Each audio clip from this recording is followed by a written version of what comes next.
तराकी वालों का पत्ता हमेशा तुर्क का पत्ता होता है। पाक फौज जिंदाबाद, पाकिस्तान बाइंदाबाद।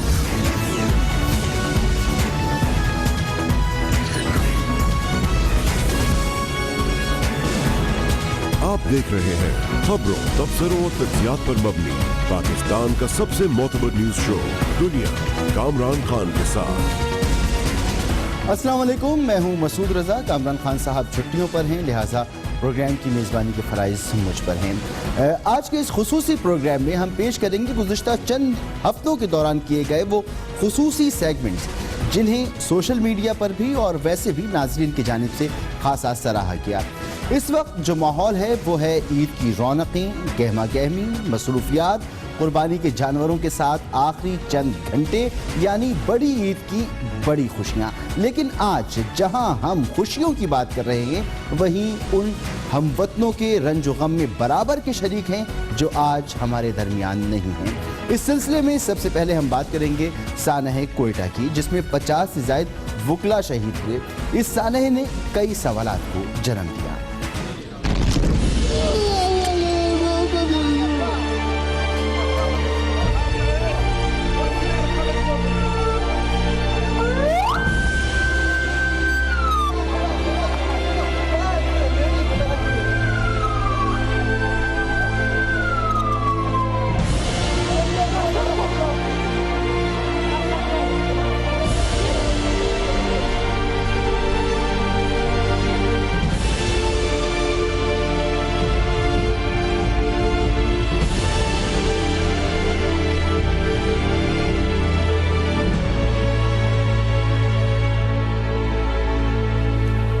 हमारे साथ मौजूद हैं बलूचिस्तान हाई कोर्ट बार के सदर अब्दुल गनी खिलजी। बहुत बहुत शुक्रिया खिलजी साहब आपका। आप हाई कोर्ट बार के सदर भी हैं और इस साने के चश्मदीद गवाह भी हैं। कब तक आप समझते हैं कि ये एहतजाज आपका जारी रहेगा? सबसे पहले तो हमें बताएं कि अभी 20 दिन पहले की ही बात है, ज़ख्म अब भी हरे होंगे आपके? वो मंजिल जब मैं याद करता हूँ, मनाजिर जो मैं याद करता हूँ, यकीन जाने अभी तक ज़हनी तौर पर हम सही नहीं हैं। और हम ये बात जो है मीडिया पर इसलिए आए हैं कि ऐसे वाक़यात जो कि रूनुमा होते हैं हमारे मुल्क में, तो ये एक बहुत ख़तरनाक मैसेज है कि दुनिया के लिए कि पाकिस्तान में क्या हो रहा है। तो इसमें जो है मेरा ख़्याल में हमारी हुकूमत का जो नेशनल इलेक्शन प्लान है, उसको इस नेशनल प्लान में जो है इस लोगों को जो है बहुत काम करना पड़ेगा और अपने नेटवर्क को ज़रा ज़्यादा इस्तेमाल करना पड़ेगा ताकि मुस्तकबिल में इस तरह के नुकसानात और इस तरह के वाक़यात पेश नहीं आ सके। ठीक, बिल्कुल ठीक खिलजी साहब, मगर 2 हफ्ते से ज़ायद हो गए, कोई 3 हफ्ते होने वाले हैं, केसेस नहीं चल पा रहे, लोग परेशान हैं। इस पर आप क्या कहेंगे? ऐसे हालात में जब हमारे 56 वकला शहीद और 77 वकला इंजर्ड है और वही ऐसे वकला थे जिनके अक्सरियत उन्हीं के केसेस थे इस अदालतों में, मातहत अदालतों में, अदालत आलिया में, तो एक बहुत बड़ी गैप आई है इसमें। और अभी तक हम ये समझ नहीं पा रहे हैं कि हम इसको अभी कवर करने की तरफ हम जा रहे हैं। जो ही हमारी फातिहा ख्वानी और जो ही हमारी इंजर्ड साथी कराची आगा खान हॉस्पिटल से आएंगे तो हमको साइलिंग का बिल्कुल फ़िक्र है। हम बेहसियत वकील साइल की जो है दादरसी के लिए तो हम अदालत जाते हैं, इसमें कोई शक नहीं है। लेकिन चूँकि इस टाइम हम बहुत बड़े सानिया में और बहुत बड़े गम में हैं, लोग हमारे पास ताज़ियत के लिए आ रहे हैं, लोग हमारे पास हमदर्दी के लिए आ रहे हैं, तो इस वजह से हमने जो है अदालतों का बाइकाट किया है। बहुत बहुत शुक्रिया अब्दुल गनी खिलजी साहब। सानह कोयटा को 5 हफ्ते गुजर चुके हैं। आज तक बलूचिस्तान में वुकला का अदालती बाइकॉट है, लेकिन सानह की तहक़ीक़ात में कोई पेशरफ नहीं हो सकी है। इस बारे में हमने वज़ीर आला बलूचिस्तान सरदार सनाउल्लाह ज़हरी से भी बात की। उन्होंने क्या कहा, आइए देखिए। 100% खुद को शमला था। मैं वहाँ मौके पर गया हूँ, मैंने मौका भी देखा है, हमारे एक्सपर्ट भी गए हैं और सब ने हमने देखा है, तो इसमें कोई शक नहीं है, इसमें कोई कबाहत नहीं है कि खुद को शमला नहीं था। तो शवाहिद इस वक्त तक क्या है हमारे पास, ठोस शवाहिद क्या हैं? ठोस शवाहिद की तरफ हम जा रहे हैं, काफ़ी हद तक हम पहुँचे हैं इंशाअल्लाह अल्लाह के फजल से।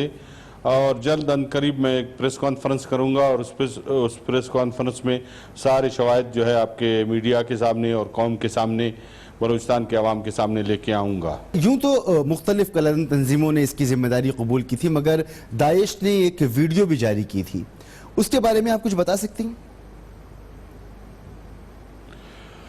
دیکھیں مسعود رضا بھائی، ابھی اگر اس طرح کیمرے کے سامنے میں ساری چیزیں اگر بتا دوں اور چیف منسٹر بلوچستان ہوں اس طرح، تو پھر سارا یہ کیس ہمارا بگڑ جائے گا. میں نے آپ کو عرض کیا کہ کچھ ٹائم آپ ہمیں دیں، اس کے بعد انشاءاللہ جو بھی حقائق ہوں گے ہم سب آپ کے سامنے لے کے آئیں گے. کم از کم اتنی بات تو قوم کو ضرور بتانی ہوگی نا کہ یہ کیا کس نے، اس کے پیچھے تھا کون؟ یہ تو میں نے آپ کو پہلے ہی دن بتا دیا تھا کہ اس کے پیچھے جو ہے ہمارے نیبرنگ کنٹریز کے جو ہے ایجنسیاں ہیں وہ ان میں انوالو ہیں. اور اعلی کار کس کو بنایا؟ اعلی کار بھی یہیں کی کلندم تنظیمیں ہیں، ان کو بنایا گیا ہے. تو بتا تو آپ نے پہلے دیا تھا، تو اب تحقیقات کس چیز کی کر رہے ہیں؟ تحقیقات اس چیز کی کر رہے ہیں کہ جو لوگ لے کے آئے ہیں یہاں پر، ہمارے لوگوں کو، نہتے لوگوں کو شہید کیا گیا، ہمارے جو ہے بے گناہ لوگوں کو جو ہے وہ شہید کیا گیا ہے، تو ظاہر ہے اس کی تحقیقات کریں گے. اور جو ان کے ہینڈلر ہے، جو ان کے فیسلیٹیٹر ہے، جنہوں نے کیا ہے، ان کو تو ہم نہیں چھوڑیں گے. وہ جہاں پر بھی ہوں گے ان کو لے کے آئیں گے اور انصاف کے کٹہرے میں لائیں گے. اور ہم ہمارے جو شہداء کے لواحقین ہیں ان کو مطمئن کریں گے، اور ان کا مطالبہ بھی یہی ہے کہ ان کو انصاف کے کٹہرے میں لایا جائے. اور جو ہے اس طرح کے جو گناہونے حرکت جو کرتے ہیں تو ظاہر ہے اس پہ تو ہم خاموش چپ کر کے بیٹھے نہیں رہیں گے. اچھا، یہ جو سانحہ ہوا یہ انٹیلیجنس کی ناکامی تھی، اس بارے میں کیا رائے ہے آپ کی؟ کیا سمجھتے ہیں آپ؟ دیکھیں مسعود بھائی، میں آپ کو بتاؤں، ویسٹ نے بہت زیادہ ترقی کی ہے، امریکہ نے بھی ترقی کی ہے. فرانس میں کیا ہو رہا ہے آپ دیکھیں، جرمنی میں کیا ہو رہا ہے آپ دیکھیں، آج پھر ترکی میں جو ہے پھر خودکش ہوا ہے. خودکش کو تو دنیا میں کوئی بھی نہیں روک سکتا ہے.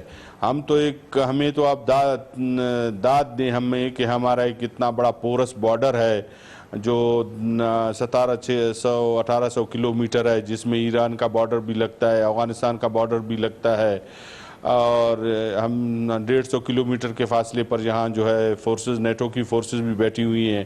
اس کے باوجود بھی ہم 6-7-8 مہینے تک جو ہے ان کو روکے رکھا ہم نے. آپ دیکھیں دنیا میں جتنی بھی ٹیکنالوجی آئی ہے، لیکن آج تک خودکش کو تو کوئی نہیں روک سکا ہے. جب ایک آدمی یہ فیصلہ کر لیتا ہے کہ میں نے اپنے آپ کو جو ہے اڑانا ہے اور میں نے جو ہے لوگوں کو مارنا ہے، تو اس کا تو وہ آج تک میں نہیں سمجھتا ہوں کوئی جو ہے وہ نکلا ہے. جیسے پہلے میں نے آپ کو عرض کیا کہ 100% یہ خودکش تھا.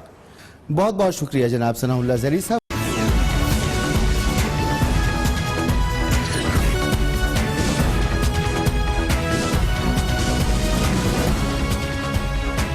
مقبوضہ کشمیر میں پچھلے 2 مہینوں سے کشیدگی کی صورتحال برقرار ہے. مقبوضہ وادی کے کئی علاقوں سے کرفیو اٹھانے کے باوجود بدستور ہڑتال جاری ہے.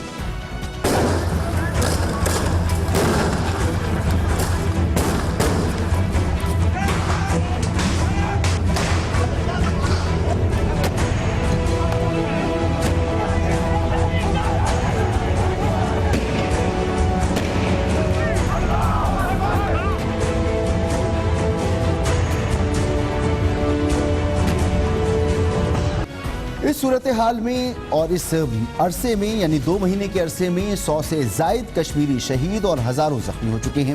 زخمیوں میں بڑی تعداد ان لوگوں کی ہے جو پیلٹ گن یعنی چھرے والی بندوقوں کا نشانہ بنے، جس کی عالمی ذرائع ابلاغ میں بھی کھل کر مذمت کی گئی. پیلٹ گن مارتی نہیں، زندہ لاش بنا دیتی ہے. جی ہاں، اس سال جولائی سے مقبوضہ کشمیر میں مظاہرین کو منتشر کرنے کے لیے بھارتی فورسز پیلٹ گن یعنی چھرے والی بندوقیں استعمال کر رہی ہے، جن سے اب تک سینکڑوں کشمیری نابینا ہو چکے ہیں یا ان کی آنکھیں زخمی ہو چکی ہیں. صرف سری نگر کے اسپتالوں میں ایسے مریضوں کی تعداد 570 تک جا پہنچی ہے. बंदूक के छर्रे लगने से नाबीना होने वालों में 8 से 10 साल तक के बच्चे भी शामिल हैं। पैलेट गन में कई तरह के कारतूस इस्तेमाल होते हैं, जिनमें लोहे के सैकड़ों बोलनुमा छर्रे भरे होते हैं। पैलेट गन आम तौर से परिंदों के शिकार के लिए इस्तेमाल की जाती है, क्योंकि इससे छर्रे चारों तरफ बिखरते हैं और शिकारी को अपने हदफ पर निशाना लगाने में आसानी होती है। लेकिन कश्मीर में भारतीय फौज ये गन इंसानों पर इस्तेमाल कर रही है। इस हथियार को भारतीय सिक्योरिटी फोर्सेस ने 2010 में भी कश्मीर में इस्तेमाल किया था, जिसके नतीजे में 100 से ज़ायद मुजाहिरीन की मौत हो गई थी। नवाज हुकूमत ने कश्मीर के नाम पर जिन 22 अरकान को दुनिया घूमने के लिए नामजद किया है, उनमें पीपल्स पार्टी के नवाब वस्सान भी शामिल हैं। उन्हें रूस भेजा जाएगा ताकि अगर वहां हुक्काम कश्मीर के हालात से लाइल्म है तो उन्हें पाकिस्तानी मौक़िफ़ से आगाह किया जाए। सवाल दरअसल ये है कि सरकारी इखराजात पर दुनिया घूमने वाले अरकान खुद मसला कश्मीर के बारे में कितना जानते हैं और क्या जानते हैं। आइए बात करते हैं MNA नवाब वस्सान से।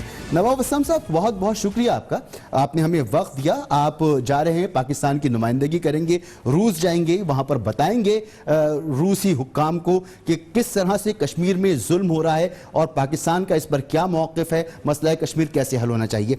कश्मीरियों के इशू को दुनिया के सामने रखने के लिए आप जा रहे हैं, आपका प्रोग्राम क्या है? वज़ीर आज़म साहब ने कोई कमेटी बनाई है, 22 रुकनी कमेटी, और पाकिस्तान पीपल्स पार्टी से मैं एक हूँ, नवाब अली वसान, ठीक है। उस पे ये हुआ कि हमें रूस की तरफ जाना है और मॉस्को में हमें ज़ाहिर है अभी तक ये शेड्यूल नहीं आया उनका, तो आगे क्या करना है, आगे क्या होना है, तो ज़ाहिर है हम जो मुझे मालूम हुआ है कि एम्बेसी के थ्रू हमें ब्रीफ देंगे और बताएंगे। उसके बाद हम जाके जो है उधर कश्मीर का जो केस है उनमें 3 लोग हैं नून लीग के, वो भी होंगे, हम भी होंगे, और इंशाल्लाह अगर जो जितना हो सकेगा हम कश्मीर के लिए आवाज़ बुलंद करेंगे और उनको बताएंगे कश्मीर में इंडिया ज़्यादतियाँ कर रहा है, गरीब लोग मर रहे हैं, और सबसे बड़ा ये है कि आँखों से बीनाई भी चली जा रही है। को उधर ऐसा कोई आंसू गैस या ऐसी कोई गोली चला रहे हैं जो गरीब बेचारों की ज़िंदगी तबाह हो रही है, बहुत सारे डिजीज़ फैल रही है कश्मीर में। मगर वस्सान साहब, आपके चेयरमैन बिलावल भुट्टो जरदारी साहब तो ये कहते हैं कि वज़ीर आज़म अपने चहीतों को दुनिया घूमने का मौका फराहम कर रहे हैं। क्या बिलावल साहब ठीक कह रहे हैं?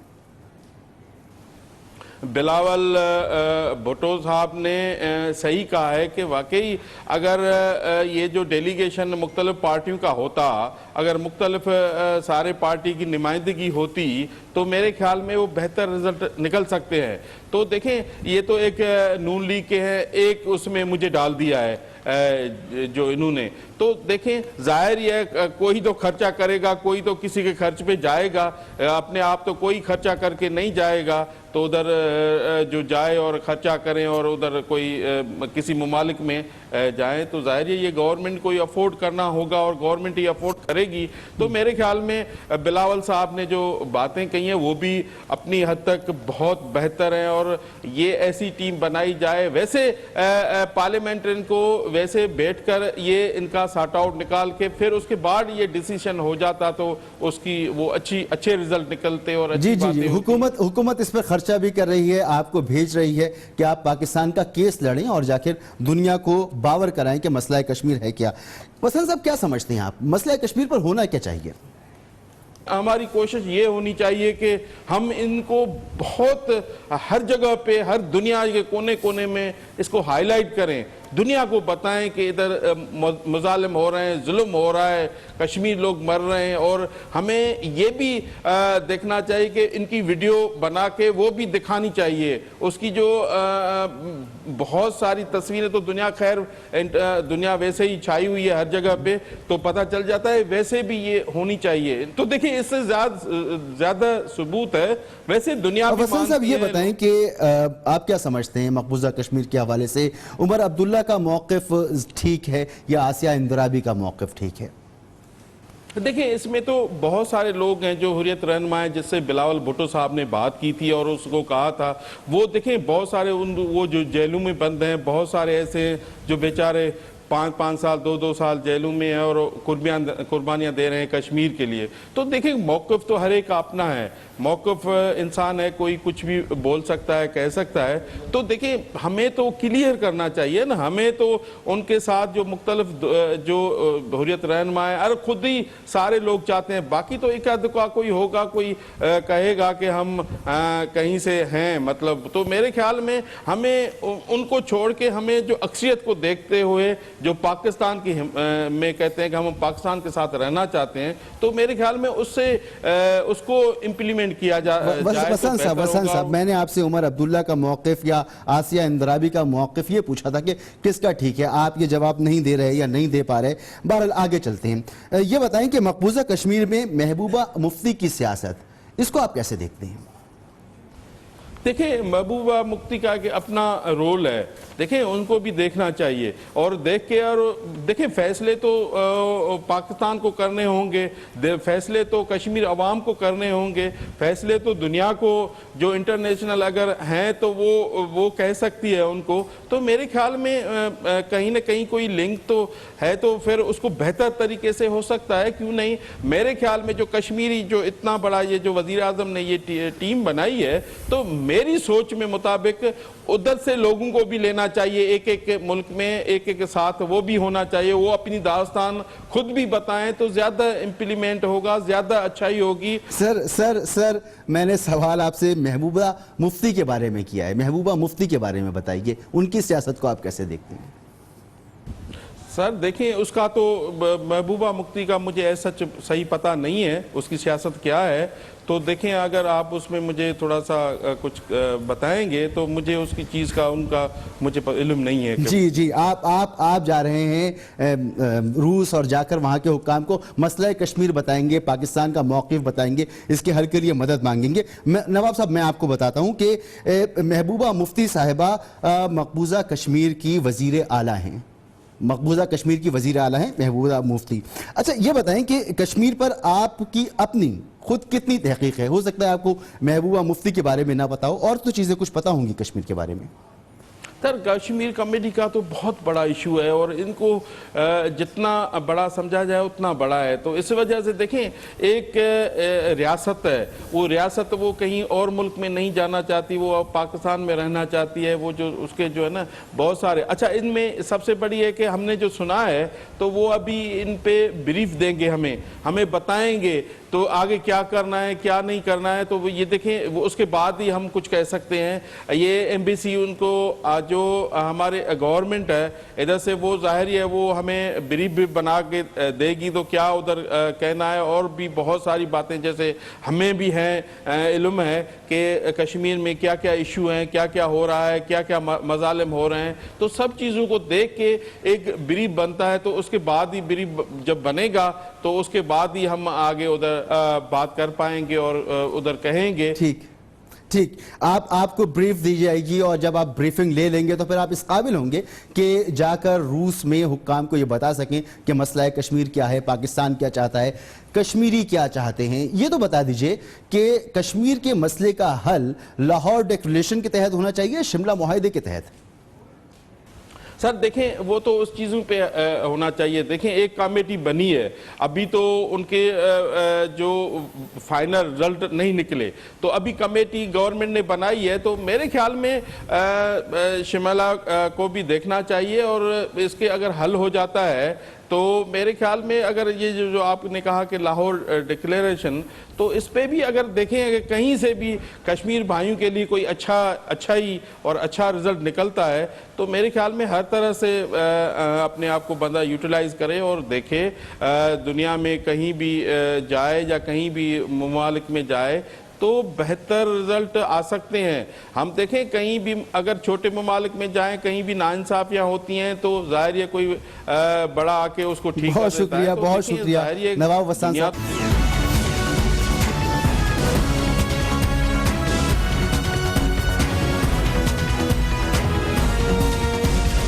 बाईस अगस्त 2016 का दिन कराची और मुत्तहदा कौमी मूवमेंट की सियासत में तब्दीली का दिन। जिस दिन अल्ताफ हुसैन ने पाकिस्तान मुखालिफ तकरीर की और इस तकरीर से उठने वाले तूफान ने शायद शहर की 30 साला सियासत बदल दी। मीडिया हाउसेस पर चढ़ाई हुई और फिर वो हुआ जिसकी किसी को तवक्को न थी। हमारे बहनें तमाम तैयार हैं, अभी आप एक इशारा कीजिए, हम लोग बिल्कुल तैयार बैठे हैं।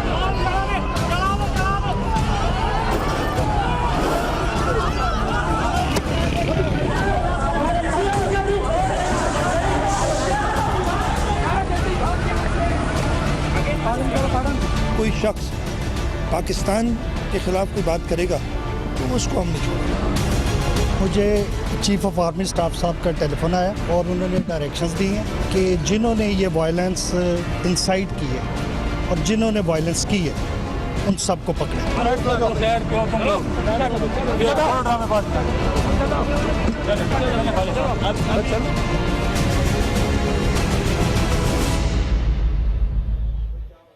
इस माहौल में एक ऐसा किरदार भी सामने आया जिसकी एमक्यूएम में पुरइसरार वापसी और मशकूक अलहदगी ने कई सवालात को जन्म दिया। देखते हैं वो शख्सियत कौन है। ज़रबे अस्ब को मैंने परवान चढ़ाया। जनरल राहिल शरीफ की तस्वीरें आज पाकिस्तान में लगी है मेरी वजह से। मैंने जनरल राहिल शरीफ को हीरो बनाया। अच्छा होता है जब छांटी हो जाए, जब घटिया और गलीज लोग निकल जाएं और अच्छे और सच्चे साथी साथ रह जाएं। माइनस जरूर हो अल्ताफ हुसैन, और वो इस तरह से हो कि माए यानी मैं, नस यानी मेरी नस, माए नस अल्ताफ हुसैन, मेरी नस अल्ताफ हुसैन है। हमारा इस वक्त अल्ताफ हुसैन साहब से कोई ताल्लुक नहीं है। और देखिए काशिफ भाई, बहुत on a very serious note, हमें ये बात माननी होगी और हम सबको जाननी होगी कि जो कुछ भी कहा गया है उसके बाद अगर हम ताल्लुक रखते हैं तो कम से कम मुझे तो अपनी ज़ात, तो फिर मैं ऐसा करता हूँ कि मैं आज से ही आपके प्रोग्राम में ऐलान कर देता हूँ कि मैं अब एमक्यूएम से ही मेरा ताल्लुक नहीं है। कायम रहना चाहिए कुछ बातों पे, जब कायम नहीं रहे तो फिर बातें नहीं करनी चाहिए। डॉक्टर आमिर लियाकत हुसैन का कहना है कि एक रात हिरासत में रहकर उन्होंने जान लिया कि जिनकी खातिर उन्होंने सच बोला था वही उन्हें तन्हा छोड़ गए। डॉक्टर साहब ने ये नहीं बताया कि वो किसकी बात कर रहे हैं। आमिर लियाकत इस बार कोई 4 महीने एमक्यूएम का हिस्सा रहे। पहले खुद को कारकुन कहते रहे, फिर यकायक उन्होंने अपना प्रमोशन करके खुद को मरकजी रहनुमा कहलवाना शुरू कर दिया। सब आप कुछ दिन पहले आपकी रुकनियत बहाल हुई, फिर आप टीवी इंटरव्यूज में आप कहते थे कि मैं अभी कारकुन भी नहीं हूं, मेरी तो रुकनियत बहाल हुई है। आज ये वाकया हुआ और आप मरकजी रहनुमा बन गए, तो क्या कमिटमेंट हुई आपकी है जी? क्या ऐसी कमिटमेंट है आपकी? देखिए, मेरी जब रुकनियत बहाल हुई थी ना, वो 4 महीने पहले की बात थी। उसके बाद मेरी आपसे मुलाकात नहीं हुई। नहीं, मैं मुसलसल आपकी टीवी इंटरव्यू सुनता रहा हूं। मेरी मुलाकात नहीं हुई है बहुत दिनों से। अगर हुई होती तो आपको पता होता कि, और अब मैं जो मुसलसल बात कर रहा हूँ, कोई एमक्यूएम की तरदीद आई, कोई स्टेटमेंट आया? बिल्कुल नहीं। एमक्यूएम की तरफ से कुछ ऐसी बात आई कि हमारे अभी कुछ दिन पहले तक, पिछले हफ्ते मैंने आपकी गुफ्तगू सुनी टेलीविजन पर, तो आप मुसलसल ये कह रहे थे कि मेरी सिर्फ रुकनियत बहाल हुई है, मैं कारकुन भी नहीं। देखिए, कुछ दिन पहले तक आपके बारे में भी कहा जा सकता है, अगर आपकी कुछ दिनों बाद शादी हो जाए तो फिर कहा जाए कुछ दिन पहले तक तो आप शादीशुदा नहीं थे। तो हो सकता है ना इंसान, आदमी कभी कुछ दिन के बाद कुछ और हुआ, ये कब जाता है, ये ऐसे ही हो जाता है। जी, ये ऐसा ही होता है। लेकिन इससे पहले 2007 में आमिर लियाकत हुसैन की एमक्यूएम से अलहदगी हुई। उनके नाक़दीन कहते हैं कि उन्हें निकाला गया। उनका अपना इसरार है कि उन्होंने पार्टी खुद छोड़ी थी। अब की बार वो एक ऐसे मौके पर दोबारा मुत्तहदा में मुतहर्रिक हुए जब मुस्तफ़ा कमाल और उनकी पीएसपी पार्टी को बाहर से वापस बुलवाकर उन्हें कराची की सियासत में लॉन्च किया गया। उन्होंने मुस्तफ़ा कमाल पर अपने रिवायती अंदाज में गुफ्तगू करते हुए ताबड़तोड़ हमले किए। वजीर रहे हैं, कराची के नाजिम रहे हैं, बिल बोर्ड्स बेचे हैं उन्होंने इस शहर में, करप्शन की उन्होंने दबा के। करप्शन की है, बहुत करप्शन वो तो दावा करते हैं। उनके दावे से क्या होता है? दावा अगर कोई बैठकर कोई भी कर दे तो वो दावा सही होगा? दावे से क्या होता है? दावा नहीं, करप्ट आदमी है। मुशर्रफ साहब ने फंड्स दिए थे मुत्तहिदा कौमी मूवमेंट को, मुत्तहिदा कौमी मूवमेंट को, मुस्तफा कमाल को नहीं दिए थे। मुत्तहिदा कौमी मूवमेंट अगर किसी को भी मेयर बना देती या नाजिम बना देती, वो काम करता। ये काम एमक्यूएम ने कराए, मुस्तफा कमाल ने नहीं कराए। ये एमक्यूएम से निकाले गए, ये आप अपने जहन में रखिएगा। मैंने एमक्यूएम छोड़ी थी, इनको निकाला गया है। मुस्तफा कमाल सब निकाले गए। मुस्तफा कमाल साहब, अनीस कायम खानी साहब या वसीम आफ्ताब साहब, रजा हारून, ये सब निकाले गए। लेकिन आमिर लियाकत साहब की असल पहचान सियासत नहीं, उनके टीवी शोज हैं जहां उन पर मुख्तलिफ वक्तों में मुख्तलिफ इल्जामात लगते रहे। आइए एक नज़र इस पर भी डालते हैं। आम खाएगा आम? हाँ? खाओ। आमिर लियाकत गालिबन पाकिस्तानी टीवी की शोबिस दुनिया के सबसे मुतनाज़ा शख्सियत रहे हैं। वो गुलकार हैं, नाटख्वां हैं, इश्तिहारात में आते हैं, मारूफ गेम शो होस्ट हैं। लेकिन आमिर लियाकत की बड़ी पहचान बतौर मजहबी स्कॉलर रही है। 2008 में एक टीवी प्रोग्राम में उन्होंने मजहबी अक़लियतों के खिलाफ मुबैना तौर पर नफरत अंगेज गुफ्तगू की, जिसके बाद मीरपुर खास में 2 अहमदी अफराद कत्ल कर दिए गए। आमिर लियाकत का इसरार रहा कि इन वाक़यात का उनके प्रोग्रामों में होने वाली गुफ्तगू से कोई ताल्लुक न था। 2011 में उनकी एक वीडियो मंजर आम पर आई, जिसमें वो अपने एक मजहबी प्रोग्राम की तैयारी के दौरान इंतहाई नाज़ेबा अल्फाज और गालम गलोच करते नजर आए। इनके नाक़दीन ने कहा कि दरअसल यही इनका असल चेहरा है। खुद आमिर लियाकत ने इस वीडियो को ये कहकर रद्द कर दिया कि ये उनके खिलाफ एक साजिश थी। माजी में इन पर जाली डिग्रियों का भी इल्जाम लगा, जिससे उन्होंने इनकार किया। लेकिन आमिर लियाकत जितने मुतनाज़ा बनते गए उतनी ही तरक्की करते गए। उन्होंने पाकिस्तान के 3 बड़े चैनलों में खिदमत अंजाम दी और तरक्की की मंजिलें तय करते रहे। रमजान ट्रांसमिशन हो या प्रोग्राम आलम ऑनलाइन, इनाम घर या सुबह पाकिस्तान, इनके प्रोग्रामों पर तनकीद होती रही, तबसरे और तनाज़ात होते रहे, लेकिन आमिर लियाकत के प्रोग्राम और चैनल पैसा कमाते गए। MQM पाकिस्तान की MQM लंदन से लाताल्लुकी की सदाओं ने कई दिनों तक सियासी तबसरों को अपनी लपेट में लिए रखा। वजाहतों का एक ऐसा सिलसिला शुरू हुआ जो थमनीम नहीं पाया। हमारे साथ भी MQM के रहनुमा डॉक्टर फारूक सत्तार ने बारहा गुफ्तगू की और वजाहतें पेश की।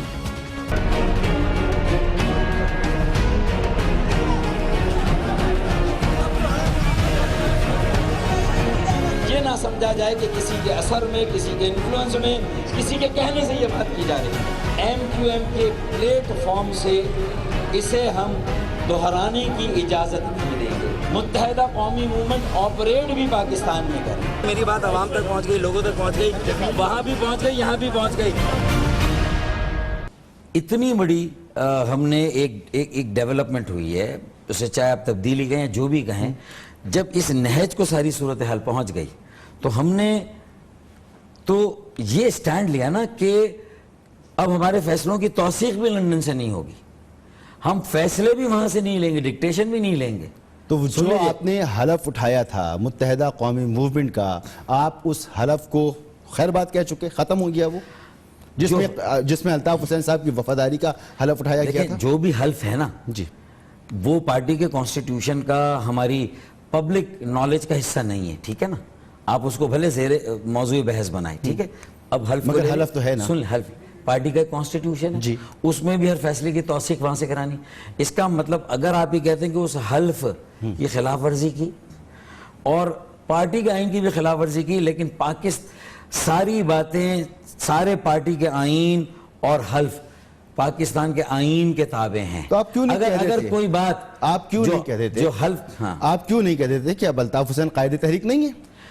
ये कॉन्स्टिट्यूशन में जो लिखा हुआ है ना, उसमें बानी तहरीक हैं और फैसलों का इख्तियार, तौसीक का इख्तियार उनको दिया गया। हमने तो वो तौसीक का इख्तियार वापस ले लिया। तौसीक का इख्तियार ले लिया, मगर कायद तो आपके अब भी वही हैं। देखें, ये कायद का झगड़ा किसने खड़ा किया? ये मीडिया ने खड़ा किया। आप कह दें खत्म कर दें झगड़ा?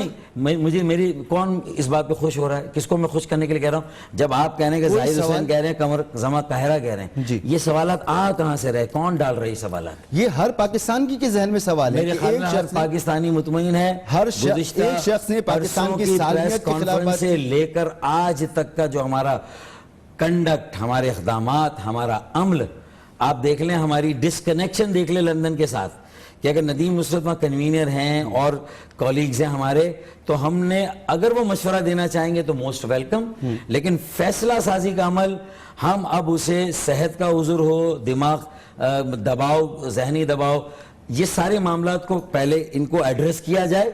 हमने ये इख्तियार ले लिया और हम वो एड्रेस पाकिस्तानी क्यों करेंगे? वो तो आप जो हैं, आपको बयान करना चाहिए कि अब आपके कायद हैं या नहीं है। इन 3-4 दिनों में आपको किसी किस्म के सिक्योरिटी का कोई इशू? मेरे कायद या किसी के कायद का ये इशू ही नहीं है। जब मैं कह रहा हूं कि वो फैसले नहीं कर रहे, सुने, हम उनके फैसलों के पाबंद नहीं है। पाकिस्तानी एक ऐसे शख्स के पार्टी को वोट क्यों डालें जो पाकिस्तान की सालमियत के खिलाफ बात करता है? उसके पीछे जो लोग खड़े थे उनकी दिल आजारी हुई है। वो بانی ہے اس پارٹی کا, اس کی بانی کی حیثیت بانی کی حیثیت آپ ختم نہیں کر سکتے مگر قائد کی حیثیت ختم کر سکتے ہیں. قائد کی حیثیت آئین میں کہاں پر لکھی ہوئی ہے مجھے ذرا بتا دیں.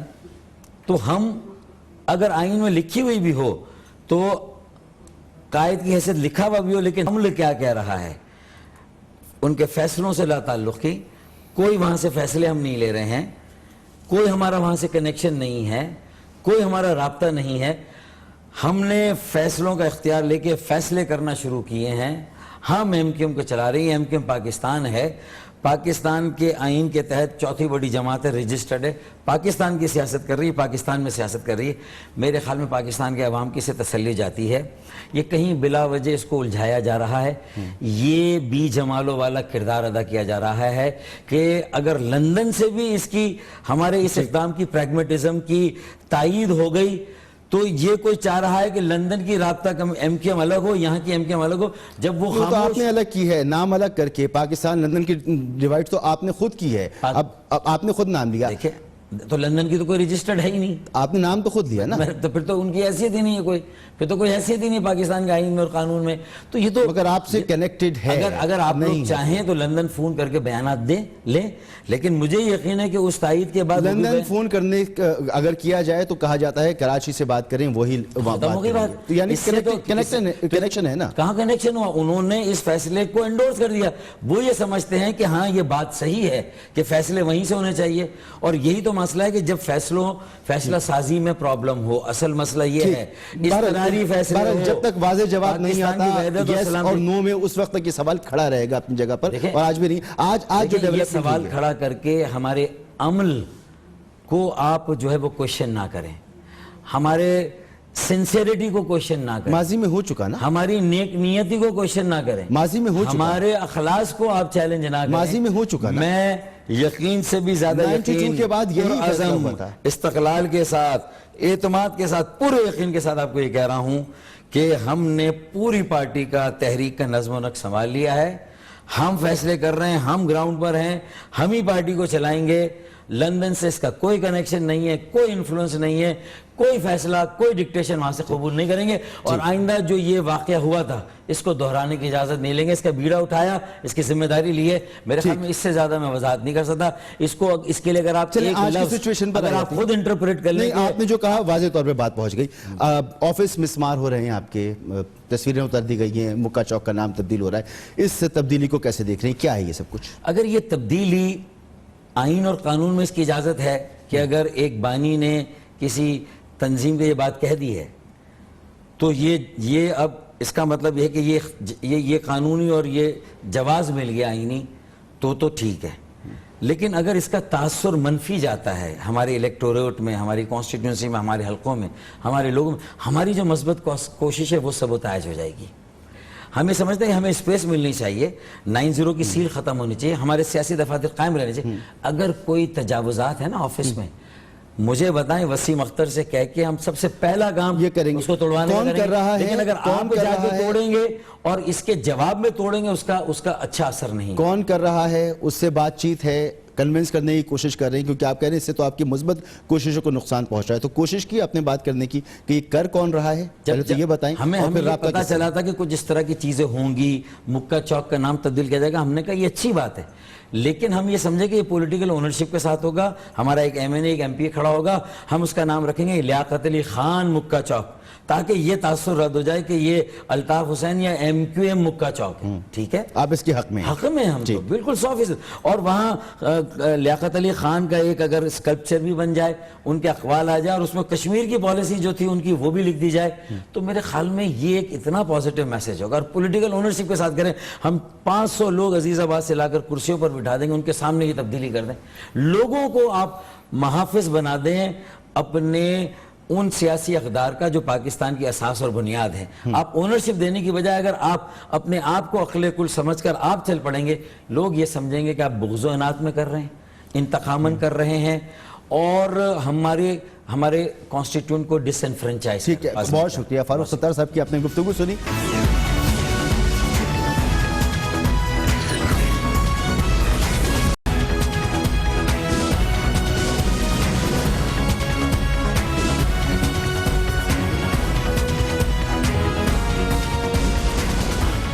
پارٹی کے دور حکومت کے دوران سندھ میں طرز حکمرانی پر سوالات اٹھتے رہے ہیں اور ہم بھی اپنے متعدد پروگرامز میں سندھ میں گورننس کے مسائل کی جانب توجہ دلاتے رہے ہیں۔ سندھ کے ضلع لاڑکانہ میں میگا کرپشن کے بارے میں ہماری رپورٹ کو عوام میں بھرپور پذیرائی ملی، جس کا عدالت عظمیٰ نے بھی سخت نوٹس دیا۔ لاڑکانہ میں داخل ہوتے ہی دھول اور مٹی سے بھری ہوئی ٹوٹی پھوٹی اور خستہ حال سڑکیں آپ کا استقبال کریں گی۔ یہ خستہ حال سڑک شہر کا انٹری پوائنٹ شیخ زید موڑ ہے۔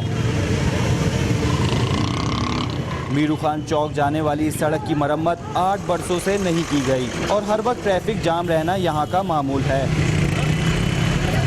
گجن پور چوک، جیلس بازار، مچھلی مارکیٹ اور باقرانی روڈ سمیت دیگر سڑکوں کی تعمیر پر حالیہ دنوں میں اربوں روپے خرچ ہو جانے کے باوجود یہ ٹوٹ پھوٹ کا شکار ہیں۔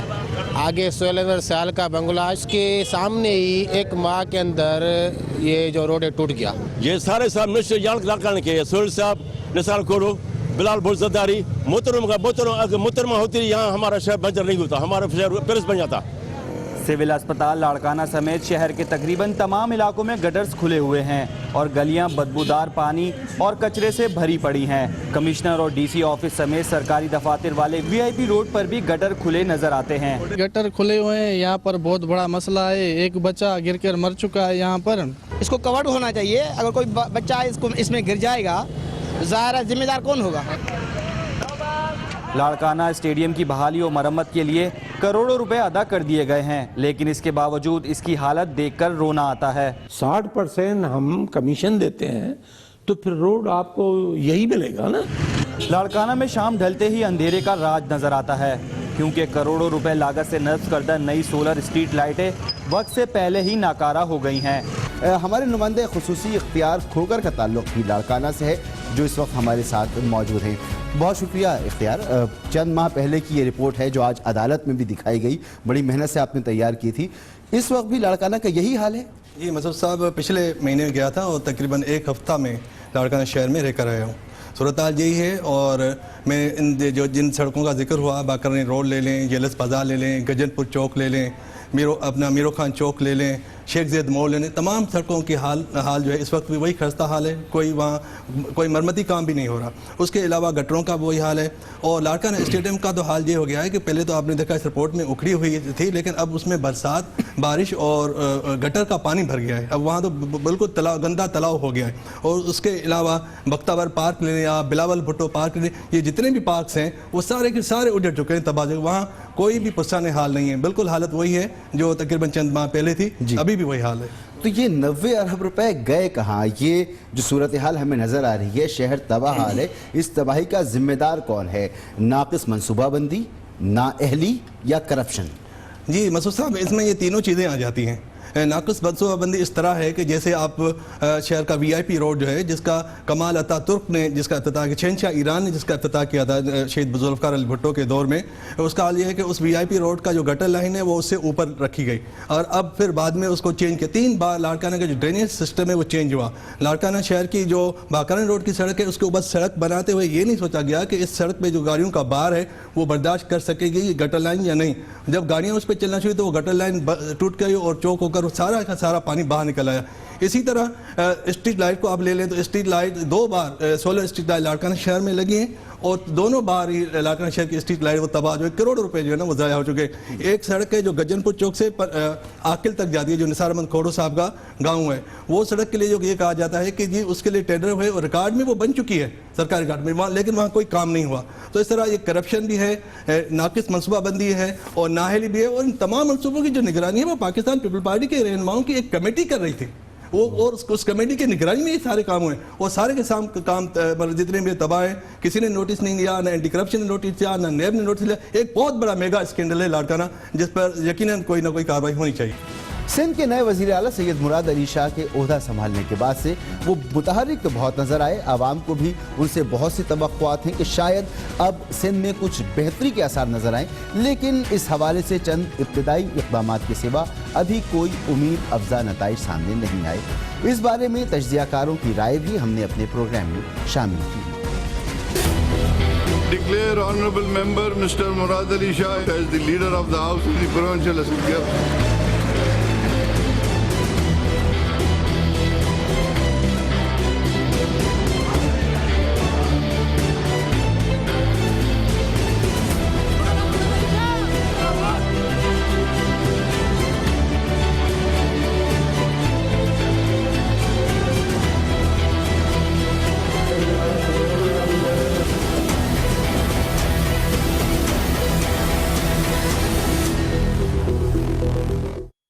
یہ گزشتہ 8 سال سے حکومت ہے.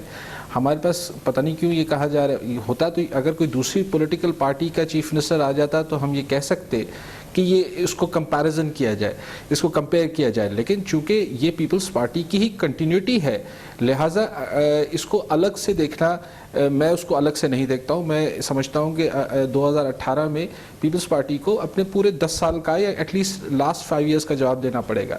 سیکنڈلی, اگر صرف اس میں یہ کہا جا سکتا ہے کہ captain of the team change ہوا ہے, چیف منسٹر چینج ہوا ہے, تو بھی سوال یہ اس کے لیے بھی پھر 1 مہینے کا ٹائم پر میں سمجھتا ہوں کہ کوئی حتمی رائے نہیں دی جا سکتی کہ سی ایم صاحب نے کوئی گورننس بہتر ہوئی ہے یا نہیں ہوئی ہے سندھ میں. ایٹ لیسٹ ہم کو نئے چیف منسٹر کو 3 سے 6 مہینے دینے چاہیے. لیکن ابھی تک جو نظر 1 مہینے میں آیا ہے وہ بہت ہی میڈیا فوکسڈ ہمیں گورننس نظر آئی ہے, کہ جو آپٹکس کے لیے کہ جی سی ایم صاحب دورے کر رہے ہیں, چھاپے مار رہے ہیں, رات کو ہوٹل پہ چائے پی رہے ہیں یا سموسے کھا رہے ہیں.